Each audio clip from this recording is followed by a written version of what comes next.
Let's do this.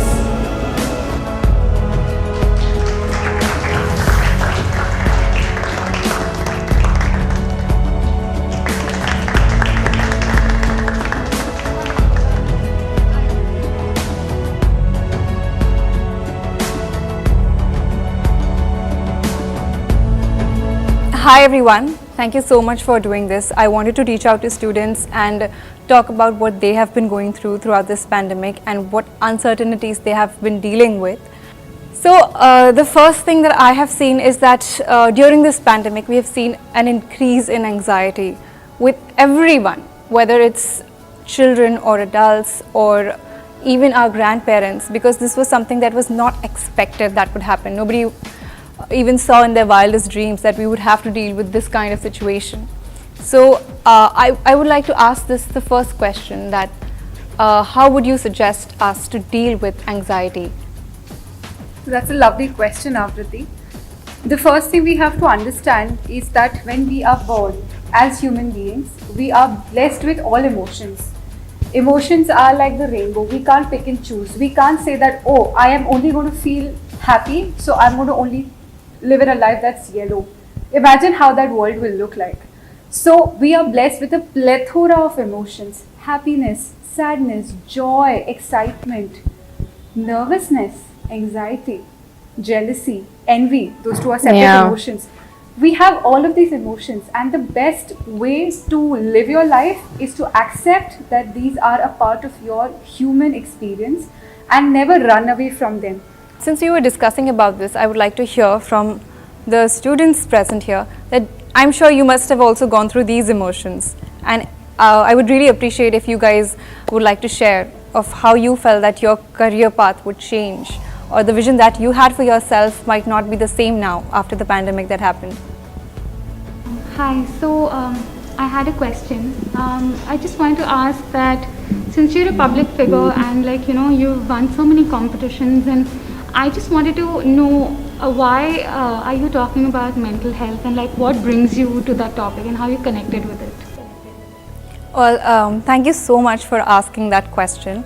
So I would like to take you back to my high school, and I'm sure high school is not an easy time for anybody.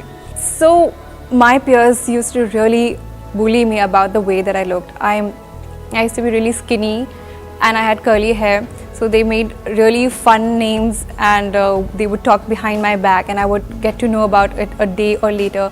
And anybody who comments on your experience, and when you're at that stage in your life, even now, whenever you hear something really bad about your experience, it gets to you.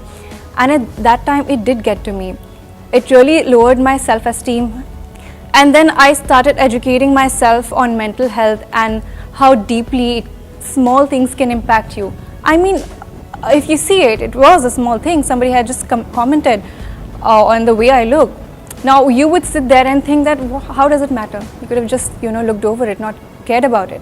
But when I started educating myself about all these things, it brought me to a conclusion that there were a lot of insecurities within myself that I had to deal first.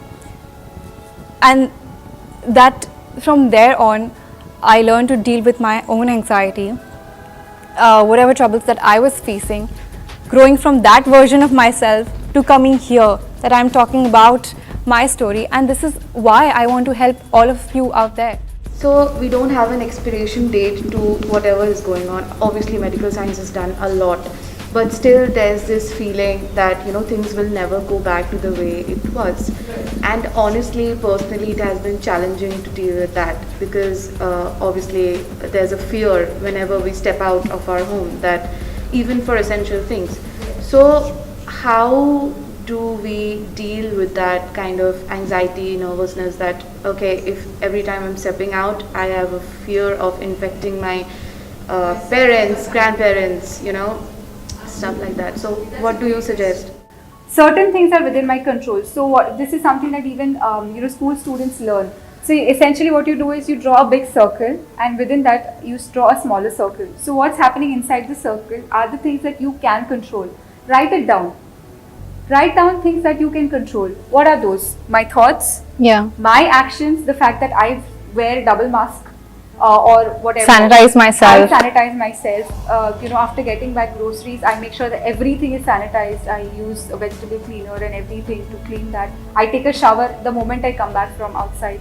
I plan my trips in such a way that I don't have to keep stepping out every day. I probably go just once a week, and most of the things I can call in at home. There's Amazon, there's Big Basket, there's so many things. Similarly, I have to think about the things that are beyond my control.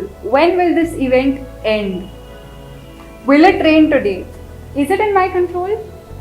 So what is the point in engaging or giving energy to something that is not in my control? That drains me, that sucks me dry, that makes me feel so tired and restless, and that creates more anxiety within me. Thank you so much, Pritha, for doing this. I really, really appreciate you taking time out. Thank you so much, Aavriti, for doing this. In India, mental health is such a big taboo, and the fact that you are a celebrity and you are a public figure, you are talking about mental health on a public forum, makes all the difference to professionals like us, because we're working very hard to make sure that people open up, because India has the third highest rate of suicide in the whole world. So you doing this makes all the difference, and the fact that you guys came here, showed interest in the topic of mental health means the world, because that shows that our generation is the one that's going to bring the transformation. It's going to break the cycle. Mental health and break the cycle. So thank you everybody, and thank you, Aavriti.